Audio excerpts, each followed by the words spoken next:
The HOA fined me $1,000 a day for my boat, yet couldn't show me a single real rule. Early one morning, the HOA showed up at my dock and said, "Move your boat. This lake isn't yours." They fined me daily, posted warning signs, even hired people to chase me off the water. What they didn't know was this: every step they took only buried them deeper, because that lake was never HOA property. It was mine. The lake was the kind of quiet you could hear. At dawn, Sunset Harbor Lake lay flat as polished glass. Mist drifted between the slips, curling around cedar pilings and the rusted cleats like the shoreline was still half asleep. The air carried damp wood, a faint bite of gasoline, and that clean mineral smell that only comes off deep water. Across the cove, a heron lifted with a slow flap, leaving a ripple that widened and disappeared. Remy Cole sat on the edge of his private dock with a coffee mug warming his hands, bare feet on sun-bleached boards. His motorboat rocked gently against its lines, charcoal hull, modest, spotless. Lazy Sunday painted on the bow in small white letters. It wasn't a trophy. It was a piece of peace. He'd come here for exactly this: quiet mornings, lake light, no one asking him to prove himself. After a divorce that scraped him raw, he'd traded city noise for water and pine trees. The marina had its rhythms: early fishermen, the soft clink of rigging, the distant whine of a truck on the gravel access road. Remy watched sunlight creep over the tree line and tried to let his shoulders drop. Then a voice tore through the calm. "Excuse me!" Sharp, high, not a greeting, an accusation. Remy turned and saw her striding down the dock like she owned the boards. Bethany Reed wore bright pink formal attire, blazer and skirt, so loud it looked like it was daring anyone to ignore her. Her blonde bob sat perfectly in the humid air, and she carried a thick clipboard under one arm and a roll of fluorescent orange stickers in the other. Her heels clicked hard, each step a little punch in the morning hush. People noticed. A pair of anglers paused by the bait freezer. A young couple froze mid-kayak launch. On the far dock, Evelyn Brooks, silver hair, kind face, sharp eyes, stopped what she was doing and simply watched. Bethany didn't glance at any of them. Her focus locked onto Remy's boat as if it had committed a crime. "You!" she snapped, stepping onto his slip without asking. "Move that boat, right now." Remy stood. He didn't rush. He didn't flinch. "Morning," he said, because politeness was a habit. "Can I help you?" Bethany shoved the clipboard forward until it nearly touched his chest. A single page sat clipped on top, printed in bold, officious font. "This is a violation notice," she said. 24 hours. That's what you get." Remy didn't take it. He read it where it hovered. The header claimed Sunset Harbor HOA, complete with a little anchor logo that looked like it had been pulled from a free website. Under it, notice of non-compliance. A case number was handwritten in thick black ink like a courtroom prop. He looked up. "Who are you?" Her chin lifted. "Bethany Reed, president of the Sunset Harbor Homeowners Association." She said it the way some people say mayor. "And your boat is in violation of community standards. Unauthorized personal watercraft in tone. Community water." Remy blinked once. "This is my dock." Bethany laughed, cold and cutting. "Your dock? Honey, the water isn't yours. The lake is community property. Your little boat violates Section 12.3b. She delivered the numbers like a spell. Remy kept his voice even. "Section 12.3b of what document?" "The bylaws," she barked, as if the word itself ended the discussion. "I read the packet when I bought my place," Remy said. "There's nothing about banning boats tied to private slips." Bethany waved a manicured hand. "The rules were updated. Everyone was notified." "I wasn't," Remy said. And you're standing on my property." For a heartbeat, her face tightened, then shifted into something else. Satisfaction. Like she'd been waiting for the moment she could punish him. She stepped past him, reached down, and slapped a fluorescent orange sticker onto the side of Lazy Sunday. The adhesive made a wet, ugly sound. Remy's stomach clenched. It wasn't the sticker. It was the entitlement. The way she marked his boat like it belonged to her clipboard. "Don't touch my property," he said, firmer now. Bethany spun, eyes wide with righteous fury. "Don't you dare talk to me like I'm some random woman on a dock. I run this community, and since you're refusing to comply, your fine schedule starts now." She jabbed a finger at the paper. $1,000 per day until the vessel is removed. Non-payment will result in legal escalation. A hush settled over the marina. People stared openly now. Even the water seemed to still. Remy took a slow breath. "You're threatening me with $1,000 a day fine over a boat tied to my dock." "Correct," Bethany said, leaning in. Her perfume cut through the lake air, sharp floral over chemical hairspray. "Because new residents move in and think they can ignore standards." Remy's eyes narrowed. New residents. Bethany smoothed her expression into smug professionalism, like she'd nearly said something louder than she meant. "Residents," she corrected quickly. "People who don't understand how things work here." Remy looked past her at the marina entrance. A weathered wooden gate, a rusted latch, and a faded private marina access sign. Beyond it, the lake opened wide. Green shores, brightening sky, a few small yachts bobbing in the distance. All of it peaceful. All of it being invaded by a woman in pink with a roll of stickers. Remy set his coffee down on the dock rail, steadying himself. "Bethany," he said quietly, "you're not putting a sticker on my boat and walking away." Bethany lifted her chin and tapped the orange label like it was a judge's gavel. Then she pointed out across the glittering water, loud enough for everyone to hear. "This lake doesn't belong to you." The words hung over the slips like a curse. Remy stared at her, and something inside him went cold and clear. Because Bethany Reed sounded like a woman who believed she had proof. And if she was bluffing big.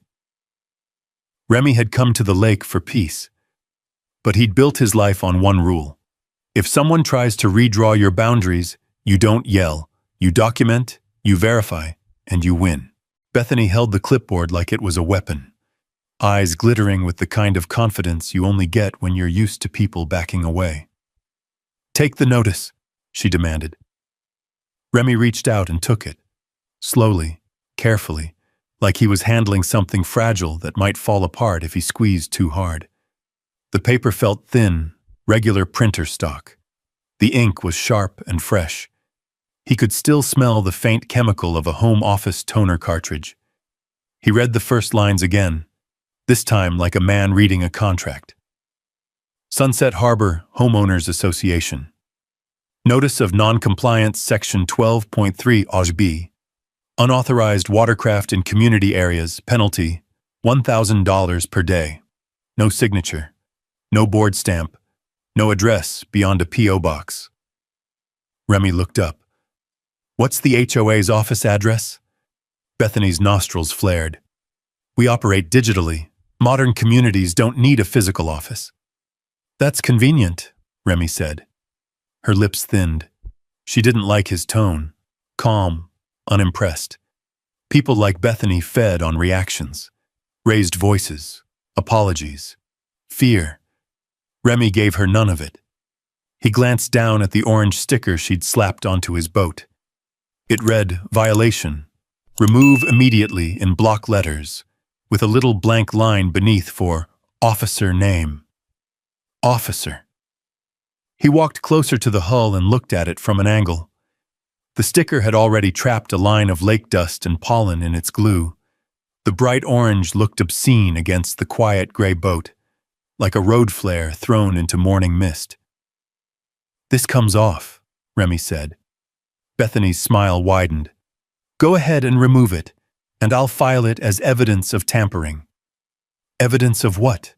Remy asked, turning back to her. Non-compliance, she snapped. You have been informed. You have been warned. Now you're choosing to escalate. The word escalate came out like she loved it. Across the marina, a wind chime tinkled softly from someone's porch.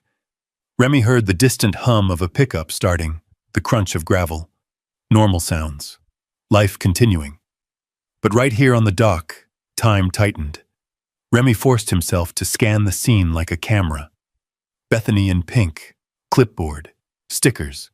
Her older BMW parked near the marina gate, slightly crooked, like she'd rushed in to make a point.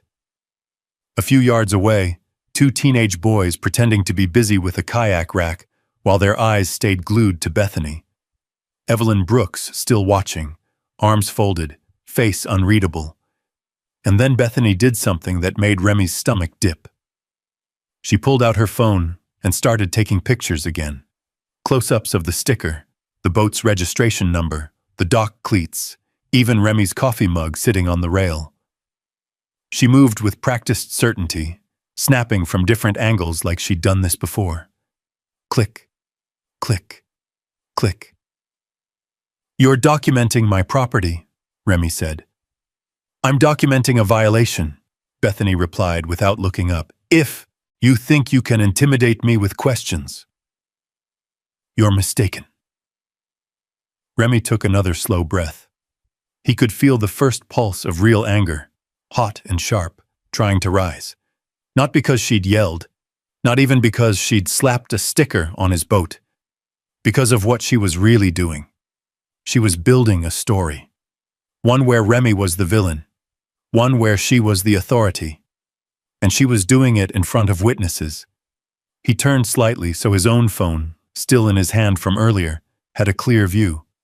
He didn't wave it around. He didn't announce anything. He simply tapped the screen and began recording. Quietly. Bethany noticed anyway. Her eyes flicked to his phone, and her jaw tightened. Do not record me. This is my dock, Remy said, and you're the one making accusations.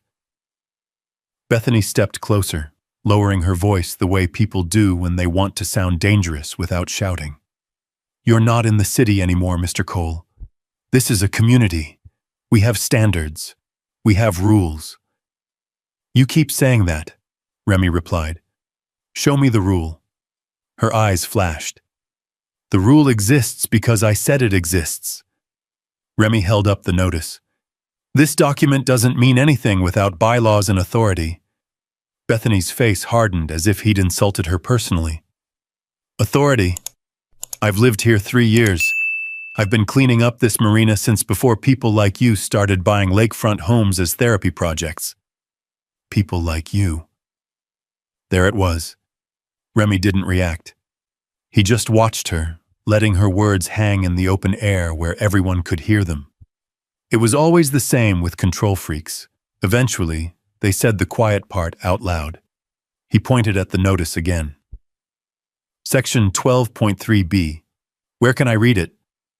Bethany snapped the clipboard up, flipping pages that looked like a stack of printed forms with too many fonts and too many borders. It's in the updated regulations. And those were voted on by who?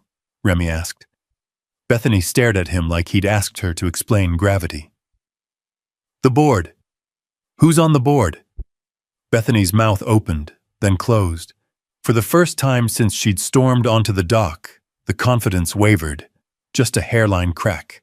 She recovered quickly, snapping, We don't disclose personal information. Remy nodded. So you can fine people $1,000 a day, but you can't tell them who voted for it.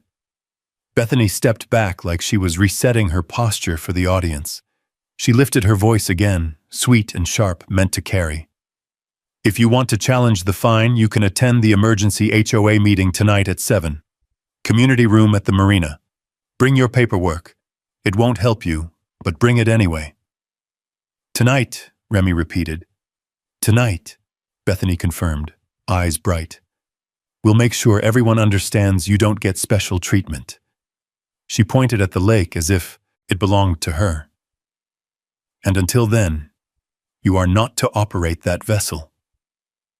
Remy looked past her at the water, clear, wide, shimmering, then back at her face. "Bethany," he said quietly, "you're acting like you own this place." Her smile returned, smug and absolute. "Someone has to." She turned on her heel and marched away, heels striking the dockboards like punctuation. Halfway down, she stopped and looked back, holding up her phone. One more picture. Click. Then she called out over her shoulder, loud enough for every boater and every curious neighbor to hear. 24 hours, Remy. If that boat is still here tomorrow morning, the fines start. And I promise you, people who fight the HOA always lose." Her BMW door slammed. The engine started with a tired growl. She backed out of the gravel spot, like she was leaving a crime scene, and drove away toward the smallest house down the lane, disappearing behind a line of palms and mailboxes. The marina stayed frozen for a moment, like everyone was waiting for the world to return to normal. Evelyn Brooks finally moved. She walked a few steps closer, not onto his dock, just near enough to speak without raising her voice. "You okay?" she asked. Remy exhaled. "I'm fine." Evelyn's eyes narrowed toward the road Bethany had taken. "That woman isn't fine." Remy looked at Evelyn for the first time, really looked. She had the calm of someone who'd survived a lot of nonsense and learned how to spot patterns before they became disasters. "She do this often?" Remy asked. Evelyn's mouth tightened. "Lately? Constantly. She picks someone, then she pushes until they fold. She calls it standards. I call it obsession." Remy glanced down at the orange sticker. "She said the lake isn't mine." Evelyn gave a small, humorless laugh. "She says a lot of things. Half the time I don't think she knows what's true. She knows what she wants to be true." Remy's phone buzzed. An email notification. Then another. He opened the screen and saw a subject line. "Emergency HOA meeting. Urgent violations sent to a list he didn't recognize, full of neighbors' names. Attached. A PDF." Remy tapped it. The PDF was a single page with Bethany's anchor logo, a bold title, and a photo of his boat, circled in red like an indictment. He felt his jaw set. Because now he understood the real fight. It wasn't about moving a boat. It was about who got to decide reality. Remy looked out across the lake again. The sun had climbed higher, turning the water into a sheet of glitter. The marina behind him was full of quiet motion, kayaks, small yachts, people watching from distant docks. And somewhere in that stillness, Bethany Reed was counting on him to either explode or surrender. Remy picked up his coffee, took one slow sip, and tasted something bitter that had nothing to do with the brew. Tonight at 7, she wanted an audience. Fine. He'd bring one, thing she wasn't expecting, proof. By late afternoon, the marina had changed moods. The easy drift of the morning gave way to a low, anxious hum. Trucks crunching gravel, dock lines slapping pilings, voices carrying farther than usual across the water. Word traveled fast in places like this. Everyone knew there was a meeting. Everyone knew who it was about. Remy spent the afternoon doing what Bethany would never imagine, preparing quietly. He laid his dock permits flat on the kitchen table, smoothing the curled corners. He pulled out the property survey he'd received at closing. Creases still sharp, lines crisp. He photographed the orange sticker on his boat, the angle of the sun on the hull, the timestamp visible on his phone screen. He backed everything up twice. Outside, the lake sparkled like it always had. Inside, Remy felt steady. At 6:45, he walked down to the marina community room. The building sat just off the docks, cedar-sided with big windows that reflected water and sky. A hand-lettered sign taped to the door read, "Emergency HOA meeting, 7 o'clock p.m. sharp." Inside, folding chairs had been arranged in rows facing a long table. A projector hummed softly. The smell of stale coffee and lake air mixed in the corners. About 20 people milled around. Boaters, homeowners, renters. Some standing, some whispering, all pretending not to stare at Remy as he entered. Bethany Reed stood at the front like she was already mid-speech. She wore a different outfit now, still pink, but sharper, more formal, paired with heels that clicked when she paced. The clipboard was gone, replaced by a laptop and a wooden gavel that looked suspiciously new, like it had been purchased just for tonight. The Anchor logo glowed on the projector screen behind her. She didn't acknowledge Remy when he took a seat near the aisle. At exactly 7, Bethany rapped the gavel against the table. "Let's come to order," she announced. "This emergency meeting of the Sunset Harbor Homeowners Association is now in session." A few people shifted uncomfortably. No one clapped. No one asked who she was to call anything to order. Bethany smiled anyway. "We're here tonight to address serious violations of community standards," she continued, clicking to the next slide. The screen changed to a photo of Lazy Sunday, taken from the dock that morning. A thick red circle surrounded the boat like a target. A murmur rippled through the room. "This," Bethany said, tapping the screen with a laser pointer, "is unauthorized use of community water. It threatens property values. It threatens safety. And it threatens the harmony we've worked so hard to maintain." Remy watched faces instead of the screen. He saw confusion, unease, a few nods from people who didn't even own boats. Bethany clicked again. "Effective immediately," she said. "The HOA is instituting a dock maintenance and compliance fee, $2,500 per month for all private watercraft utilizing marina lawn access." The room stirred. "Per month?" someone whispered. "That's outrageous," another voice said, not quietly enough. Bethany raised her hand. "Please, let me finish." She clicked again, another slide, more bold text, more red lines.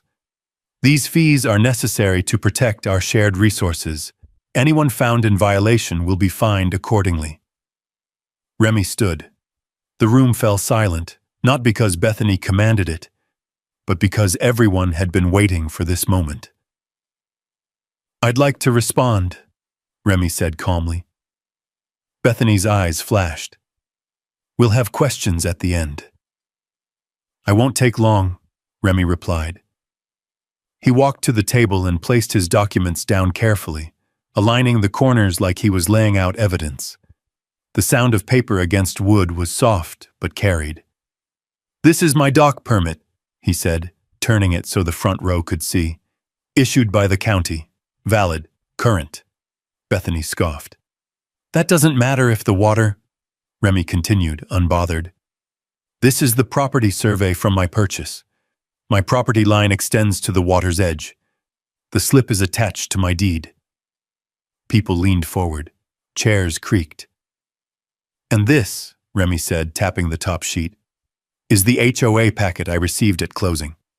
There is no Section 12.3b, no ban on boats, no authority to impose monthly dock fees." Bethany stepped forward, her smile tight. "Those documents are outdated." "Then show us the updated ones," Remy said, "with board signatures, meeting minutes, votes." Bethany's hand tightened around the gavel. "We don't need to debate paperwork with one resident," she snapped. "This is an emergency action." "Emergency declared by who?" someone asked from the back. Bethany ignored the question. "As HOA president, I have the authority." "No, you don't," a man near the window said quietly. Heads turned. Marcus Hale, the carpenter who built half the docks in the marina, stood with his arms crossed. "I've lived here 10 years, he said. "Never voted for you, never saw an election." Bethany's cheeks flushed. "This is not the time." "Then when is?" Evelyn Brooks asked, standing slowly. "Because you keep making rules, Bethany," and none of us remember agreeing to them. Bethany's voice rose. This is exactly why leadership matters. People resist change. Remy spoke again, level and clear. Bethany, you're overriding legal documents with improvised rules. That's not leadership. That's exposure. The word hit harder than he expected. Bethany's eyes flicked toward the door, then back to the room. She slammed the gavel down. New rule, she declared. Effective immediately. Emergency provision. All boats must be removed from the lake until compliance is reviewed. The room erupted. You can't just do that. On what authority? This is insane. Bethany banged the gavel again and again. Meeting adjourned, she shouted, voice cracking. We'll address individual compliance tomorrow. She snapped her laptop shut, grabbed her papers, and marched for the door, heels striking hard. Phones were already out. Someone laughed, short, disbelieving. Remy stayed where he was, hands resting on the table, documents still laid out. As the room emptied, Evelyn stopped beside him. She just made a mistake, she said softly. Remy nodded. I know. Because Bethany hadn't just tried to embarrass him. She'd tried to erase paper with noise, and people like Remy knew better than anyone. Paper always wins. The next morning broke clean and bright. The kind of Florida blue sky that made yesterday's tension feel unreal. Sunlight scattered across the lake, flashing silver where the breeze touched the surface. Remy was back on his dock before 8. The orange violation sticker still clinging to the hull of Lazy Sunday like an insult that refused to fade. He was coiling a line when he heard tires on gravel. Not Bethany's BMW this time. A white county truck rolled slowly to a stop near the marina gate, seal on the door, light bar off. A man stepped out, late 30s, ball cap, clipboard tucked under his arm. He paused to read the private marina access sign, then walked toward the dock with an easy, practiced gait. Morning, he called. You Remy Cole? That's me, Remy said. Mike Rodriguez, County Code Enforcement. He offered a hand. His grip was firm, professional. Got a complaint about an illegal dock structure, an unauthorized watercraft. Remy nodded once. Figured that was coming. Mike smiled faintly. Usually does. Across the marina, Bethany appeared as if summoned by the words themselves. She stood near her car, phone already up, filming. Even from a distance, Remy could see the anticipation in her posture. The lean forward, the squared shoulders. This was her moment. Mike followed Remy's gaze. That her? Remy didn't answer. He simply reached into his bag and handed over a neat folder. Permits, he said. Dock, slip, boat registration. Mike flipped through the pages, scanning quickly, then more slowly. He knelt, measured the dock edge, checked the cleats, scribbled notes. The lake lapped quietly against the pilings. A gull cried overhead. Bethany couldn't stand it anymore. She marched over, heels sinking slightly into the gravel. Officer, she said loudly, stepping into frame. I'm glad you're here. This man is in violation of HOA regulations and… Mike held up a hand without looking at her. Ma'am, I'll talk to you in a second. Bethany froze, smile stiffening. Mike finished his measurements, then stood. Everything here checks out, he said to Remy. Docks permitted, boats registered, no violations. Bethany's smile shattered.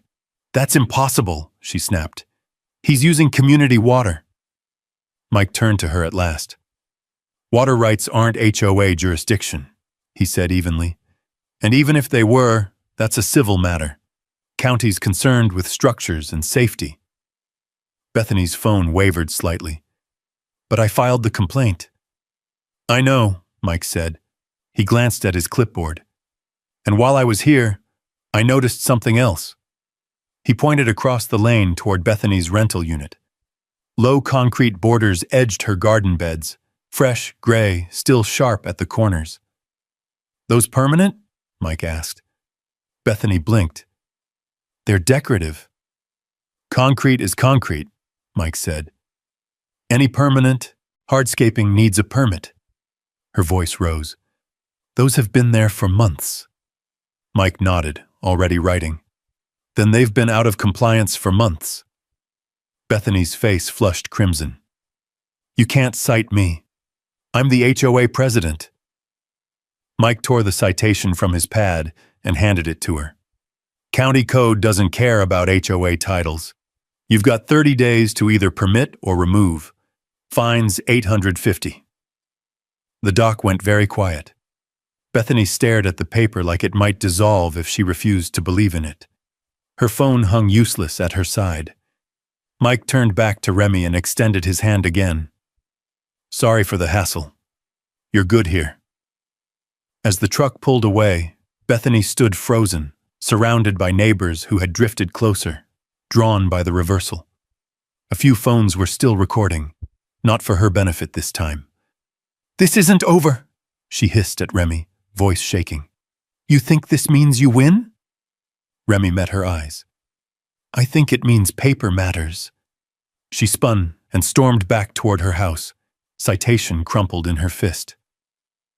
Evelyn came up beside Remy, eyes bright. I've never seen her speechless. Remy exhaled, slow and steady. The lake glittered. The sticker still clung to his boat. But something had shifted.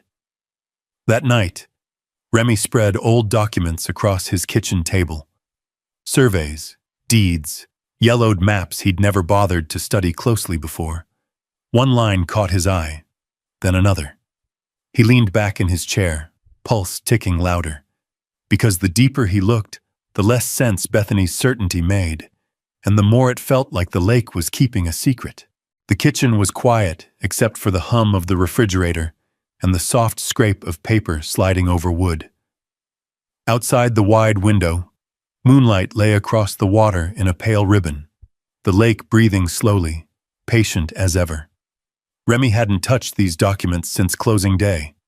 Back then, they'd felt like formalities, boxes to check while his life was still coming apart at the seams. He'd trusted the professionals, signed where they pointed, folded the rest into a drawer, and moved on. Now he unfolded everything. The primary survey showed his parcel clearly enough. The house, the dock, the property line running clean and straight to the water's edge. That part he knew. But beneath it, tucked into an appendix, was another page. Faded ink, older stamp, different scale. He leaned closer.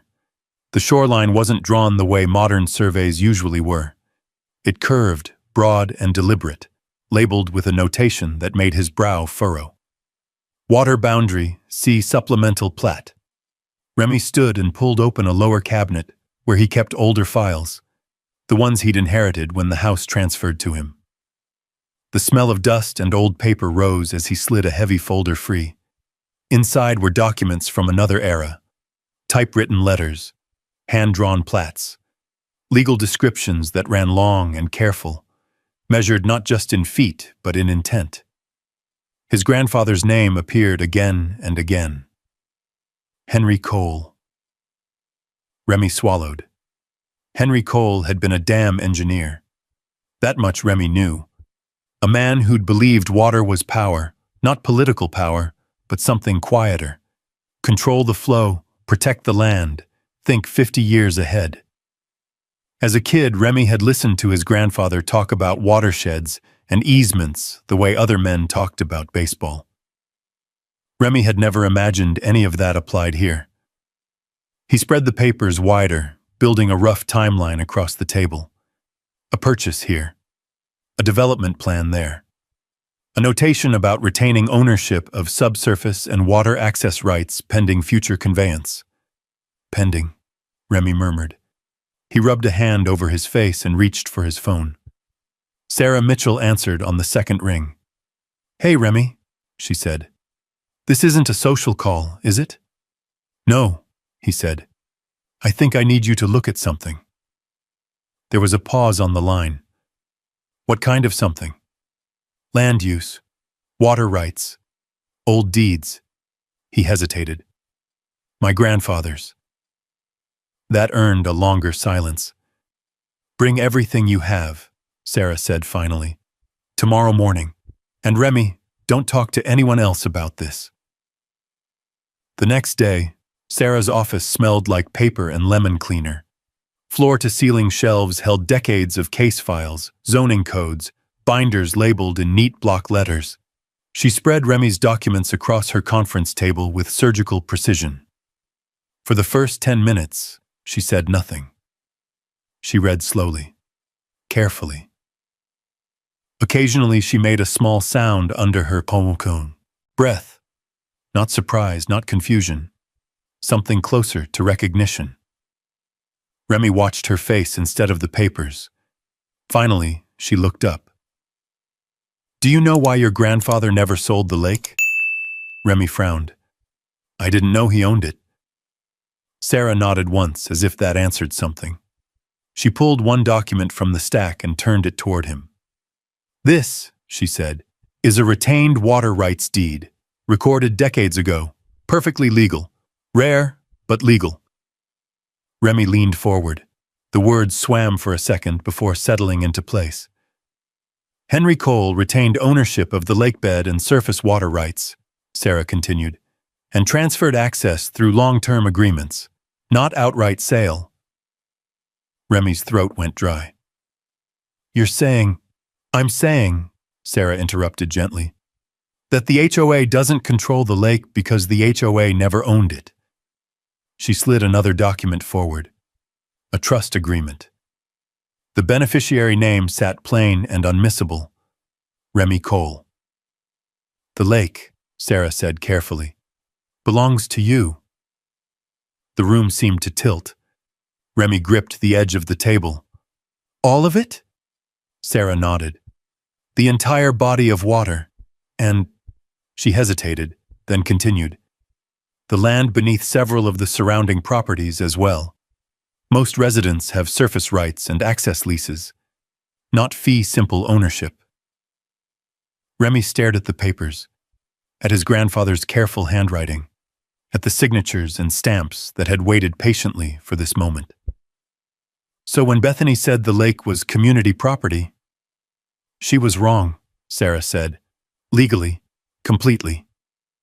Remy let out a breath that felt like it had been stuck in his chest for years. What happens if she tries to ban me from it? Sarah's lips curved, not into a smile exactly, but something close.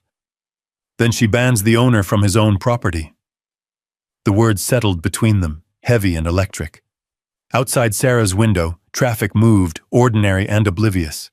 Inside, Remy felt the shape of the fight change entirely. He wasn't defending himself anymore. He was standing on ground. Water. That was his. Sarah gathered the papers into a neat stack and slid them back to him. Don't move yet, she said. Let her keep pushing. Every step she takes without authority helps you. Remy nodded slowly. That evening, as he drove home along the lake road, he passed Bethany's house. Her lights were on, her curtains drawn tight. She had no idea what she was standing on. And the lake, dark and still beside the road, reflected the sky like it always had, holding its secret, waiting.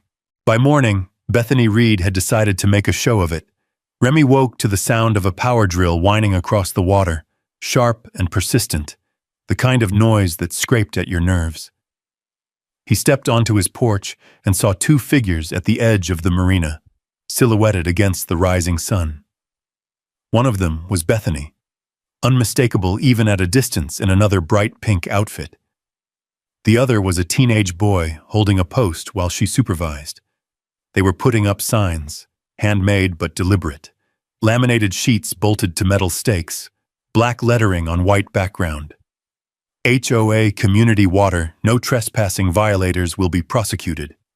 Bethany stood back to admire her work, hands on her hips, chin lifted. When she spotted Remy watching, she smiled and waved like a politician greeting a crowd. Remy said nothing. By mid-morning, the marina buzzed with confusion. People gathered in small knots, pointing at the signs, whispering. A couple who kept kayaks near the north dock argued quietly about whether they were allowed to launch anymore. An older man stood staring at one sign as if it might start explaining itself. Bethany thrived on it. She had recruited help, 3 teenagers in matching gray t-shirts that read Lake Patrol in block letters. They looked uncomfortable, sunburned already, clutching borrowed kayaks and radios that crackled with static. Bethany handed out instructions with theatrical seriousness, pacing like a general before battle. Remy watched from his dock as one of the boys, Tyler, he thought, paddled toward him, shoulders hunched. Sir?" the boy called out, stopping a few yards away. "Mrs. Reed says you can't be on the water." Remy met his eyes. "She tell you why?" Tyler swallowed. "She said, you're banned from the lake." Across the water, Bethany stood with her phone raised, filming. Her voice carried faintly over the ripples, sharp and excited. "This is what leadership looks like," she narrated to her live stream. "Enforcing standards." Remy glanced back at Tyler. "You getting paid for this?" Tyler nodded quickly. $25 an hour. Remy nodded once. "Okay."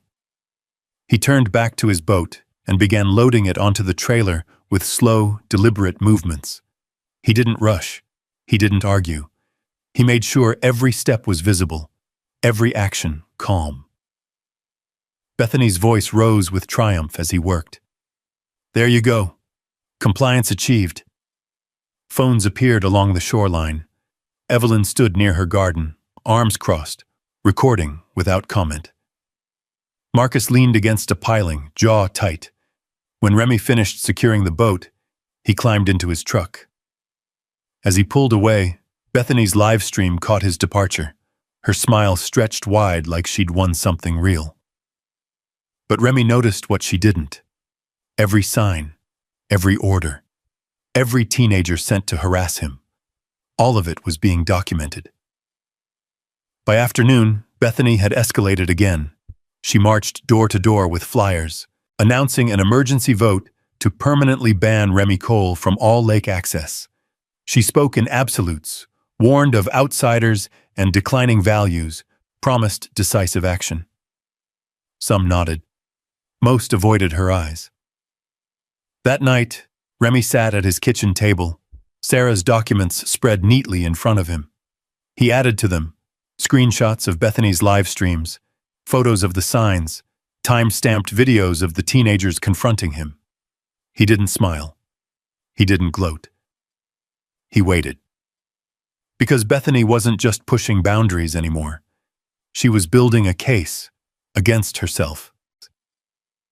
Morning came with a low ceiling of clouds and a smell of rain. The lake looked heavier somehow, darker, as if it knew what was coming. Remy drove to Sarah Mitchell's office just after 8, the folder on the passenger seat thick enough to bend at the corners. Sarah was already waiting. She'd cleared her conference table completely this time. No files, no laptops. Just a clean surface and a legal pad placed precisely in the center, like a staging area. "Sit," she said. Remy did. Sarah didn't ease into it. She slid a single document across the table first. Thick paper, embossed seal, a recorded stamp so old it had softened at the edges. "This is the original deed," she said. Remy recognized his grandfather's name immediately. Henry Cole. The signature he'd seen on birthday cards and handwritten notes when he was a kid. Steady, deliberate, unmistakable. Sarah flipped the page. "And this," she continued, "is the supplemental water rights agreement attached to the deed, filed separately, on purpose." Remy's chest tightened. "Why separately?" "Because your grandfather was careful," Sarah said. "He knew people skim. He knew developers rush. He knew most folks don't read past the first page." She pulled out a large survey map and spread it across the table. It took up nearly the entire surface. Blue ink traced the lake's outline, precise and confident. Property lines radiated outward like spokes. Sarah tapped the center. "This is Sunset Harbor Lake," she said. "And this shaded area, this is the lakebed, owned in full by the Cole Family Trust." Remy stared.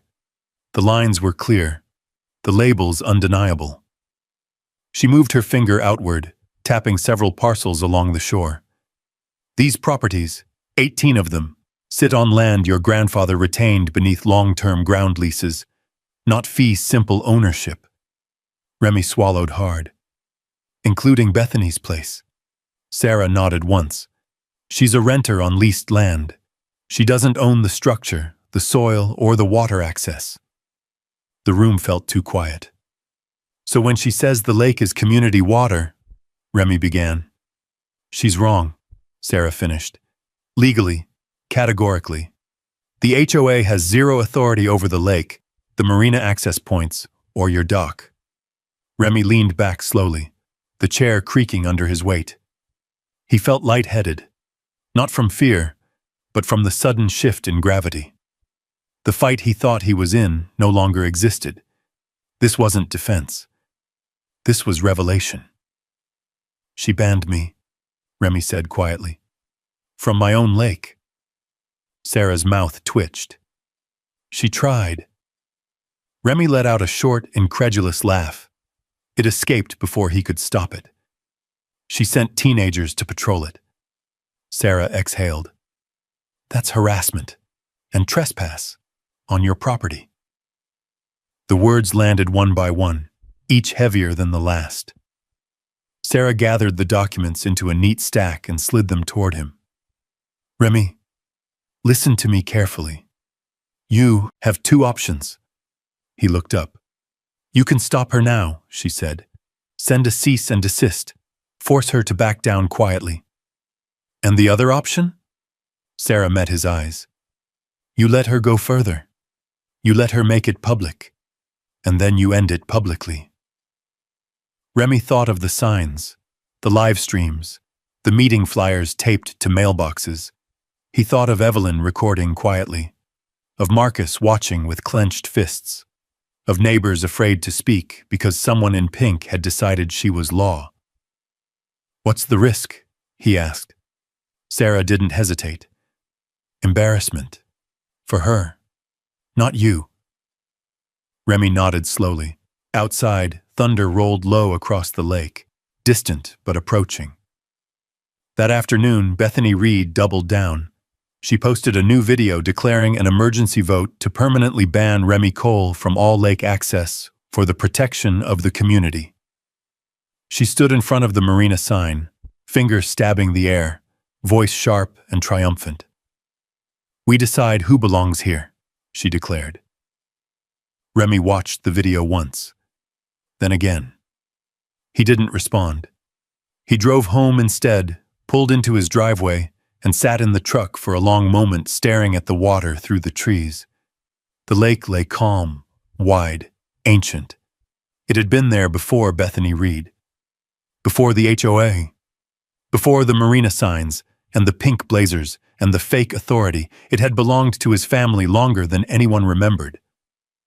That night, Remy texted Sarah one sentence. "Let her call the vote," Sarah replied almost instantly. "I'll be there." Remy turned off the light and let the house settle around him. Bethany thought she was banning a troublemaker. She had no idea she was about to ban the owner. The next 2 days unfolded like a slow-motion pileup. Bethany didn't retreat. She advanced. By sunrise, new signs had appeared along the shoreline, freshly laminated, bolted into the earth, with an urgency that bordered on obsession. They flapped lightly in the breeze, their corners clicking against metal stakes. HOA community water, authorized access only, trespassers will be prosecuted. Someone had added reflective tape, as if that made them more official. Remy watched from a distance. He didn't touch the signs. He didn't argue with the teenagers now paddling in pairs along the docks, radios crackling uselessly against the quiet water. He kept his hands visible, his phone charged, his cameras rolling. Bethany, meanwhile, was everywhere. She posted videos hourly, short clips filmed at aggressive angles, her face filling the frame, lake glittering behind her like a prop. She talked about order and standards, about outsiders who think rules don't apply. She said Remy's name often enough that it stopped sounding like a person and started sounding like a label. Neighbors watched. Some commented. Most stayed silent. Evelyn Brooks stopped by Remy's fence one afternoon, leaning on the rail like she was afraid it might start listening. "She's calling people," Evelyn said, "telling them to show up Sunday night. Only her supporters." Remy nodded.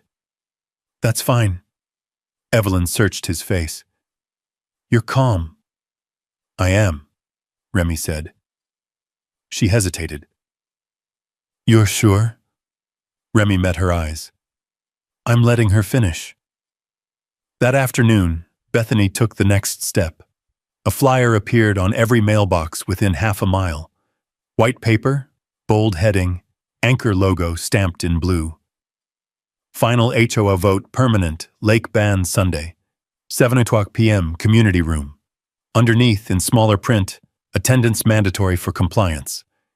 Bethany stood near the marina entrance as people passed, clipboard in hand, checking off names.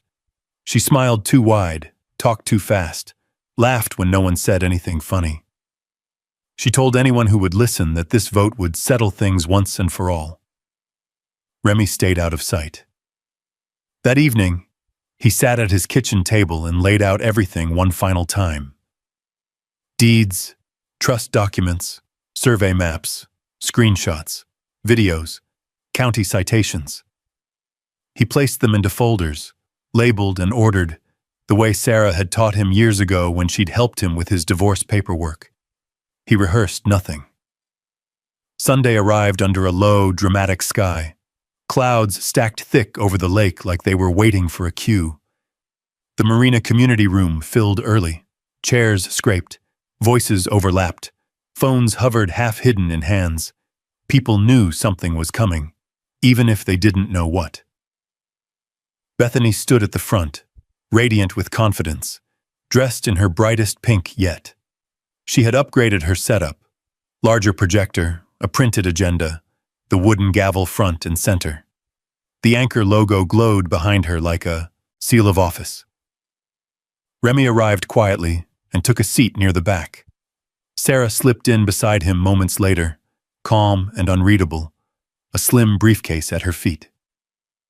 Bethany waited until the room was full. She struck the gavel. "We're here tonight," she began, "to protect our community from continued violations." She clicked the remote. A slide appeared.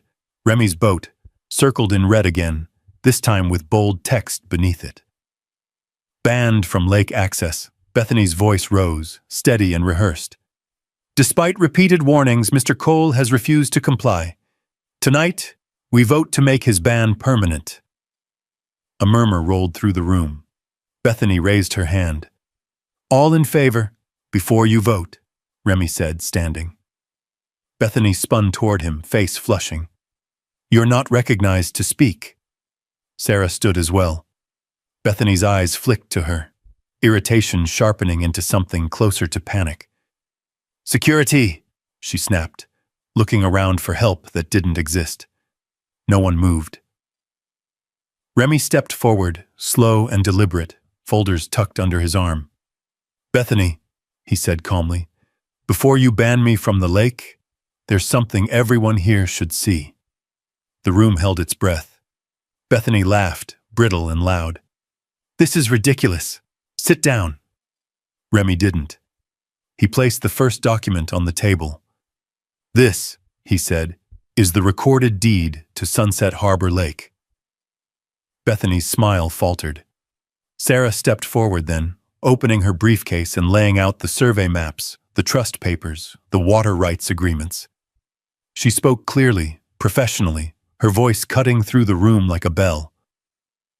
"According to county records," Sarah said, "Remy Cole owns the lake, in full." The silence that followed was complete. Phones rose. Bethany stared at the papers like they were written in another language. "That's impossible," she whispered. Remy met her gaze. "You just voted to ban the owner."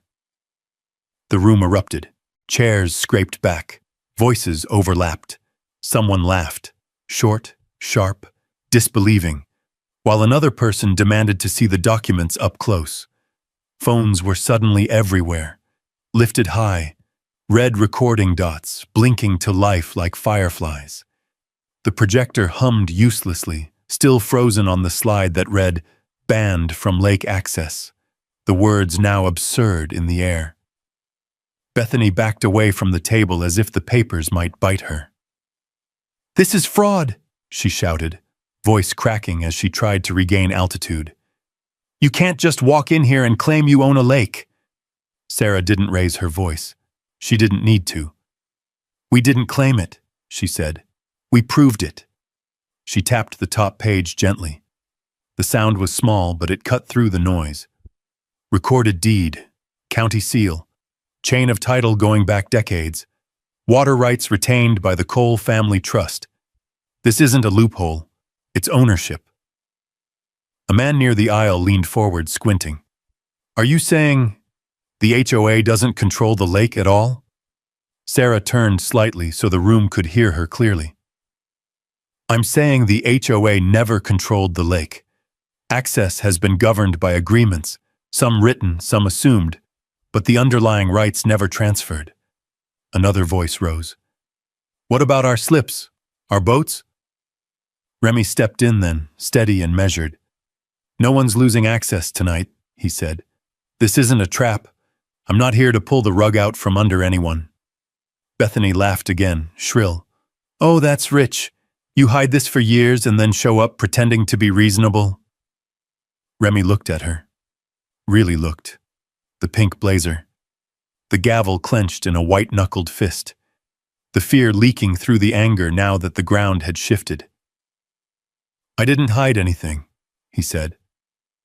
"I didn't know." That landed harder than any accusation. Sarah nodded. The transfer to Remy was handled years ago during a difficult period in his life. The trust structure was designed to be quiet.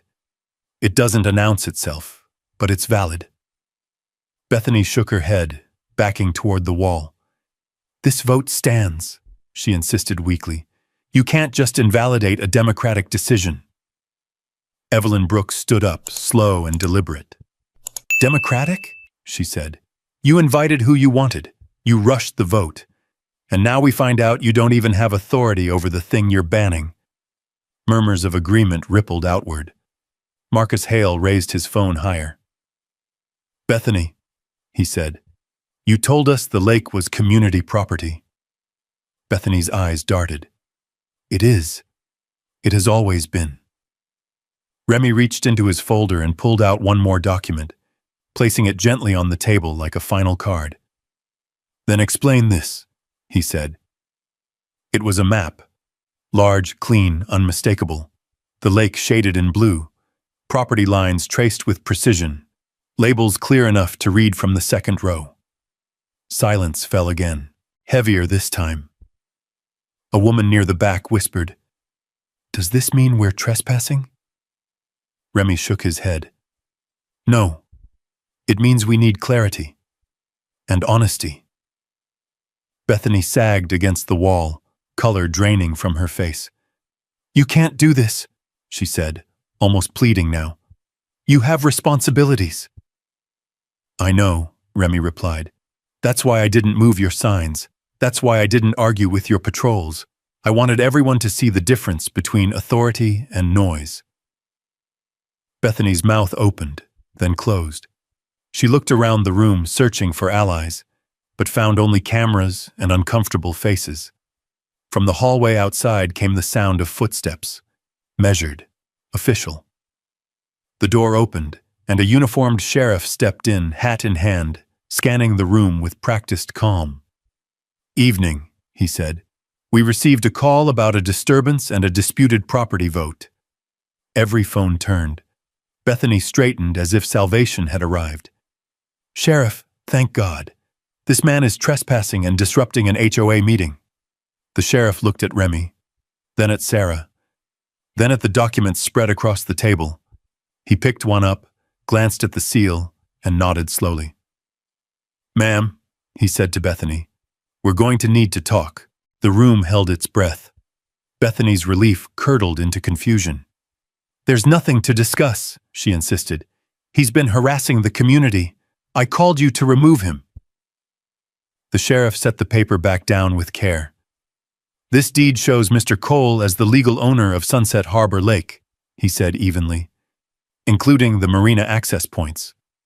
Bethany laughed, sharp and brittle. "That's not possible. The HOA—" "The HOA doesn't override recorded property rights," the sheriff replied, "and it doesn't grant authority to restrict access to private property." Sarah stepped forward, calm as stone. "Sheriff, we also have documentation of unauthorized signage, harassment, and false representation of authority." The sheriff nodded. "We'll take copies." Bethany's voice rose. "This is ridiculous. I was protecting the community." Evelyn spoke from the second row, steady and clear. "You were terrorizing it." A ripple of agreement moved through the room. The sheriff turned back to Bethany. "Ma'am, I'm going to need you to remove the posted signs immediately. They're misleading and not enforceable." Bethany stared at him. "You can't make me." "I can," he said simply. "And if you don't comply, it becomes a different kind of conversation." Something in Bethany finally broke. Her shoulders sagged. The gavel slipped from her hand and clattered onto the table, loud in the sudden quiet. The meeting dissolved after that. Not in chaos, but in murmurs and movement. Neighbors gathering documents, asking questions, exchanging looks that said we knew something was wrong. Sarah stayed near the table, answering calmly, explaining leases and access rights, assuring people that nothing would change overnight. Remy watched from a small distance. He didn't feel triumphant. He felt tired, relieved, grounded. Outside, the storm clouds finally broke. Rain swept across the lake in soft sheets, dimpling the surface, erasing the glare. By the time Remy stepped out of the community room, the air smelled clean again. Bethany exited last. She looked smaller now, pink blazer dulled under fluorescent lights, makeup smudged at the edges. She didn't meet anyone's eyes as she walked past Remy. "This isn't over," she muttered, without conviction. Remy didn't answer. He didn't need to. The following week was quiet in a way the marina hadn't felt in months. The homemade signs came down. The teenagers returned borrowed kayaks. The live streams stopped. Bethany's car stayed parked for days at a time. Sarah filed the necessary notices, formal clarification of ownership, cease and desist letters where appropriate, and a simple statement of intent. Existing access agreements honored. No sudden changes. No retaliatory measures. People relaxed. One morning, Remy walked down to the dock and peeled the orange violation sticker off his boat. The adhesive resisted for a moment, then gave way with a soft tearing sound. He folded the sticker once and dropped it into the trash. A new sign stood at the marina entrance by afternoon. Professionally printed. Neutral. Clear. Private property. Sunset Harbor, Lake, no HOA authority. No threats. No bluster. Just truth. A month later, a moving truck idled outside Bethany's house. Neighbors watched quietly as boxes were loaded, some curious, some indifferent, a few quietly relieved. Bethany stood on the porch for a long moment before getting into her car. She drove away without looking back. That evening, Remy sat on the dock as the sun slipped behind the trees, painting the lake gold and copper. Boats moved gently in the marina. Laughter drifted from somewhere down the shore. Life, returning to scale. Evelyn joined him, carrying 2 mugs. She handed one over. "Peace offering," she said. Remy smiled. Accepted. They sat in companionable silence, watching the water settle. Funny thing, Evelyn said at last. All that noise. And it turns out the lake just wanted someone who knew how to listen. Remy nodded. Real authority didn't shout. It didn't need a gavel or a spotlight. It waited. It held its ground. And when the noise finally burned itself out, it remained. Quiet as water, solid as paper, undeniable as truth. If you've ever had someone try to bully you with fake rules or loud authority, drop a yes in the comments and let me know you'd stand your ground too. Out here, real justice isn't about shouting the loudest. It's about knowing what's yours and having the patience to protect it.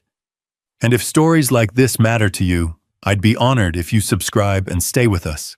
There are more true HOA, land, and lake justice stories coming.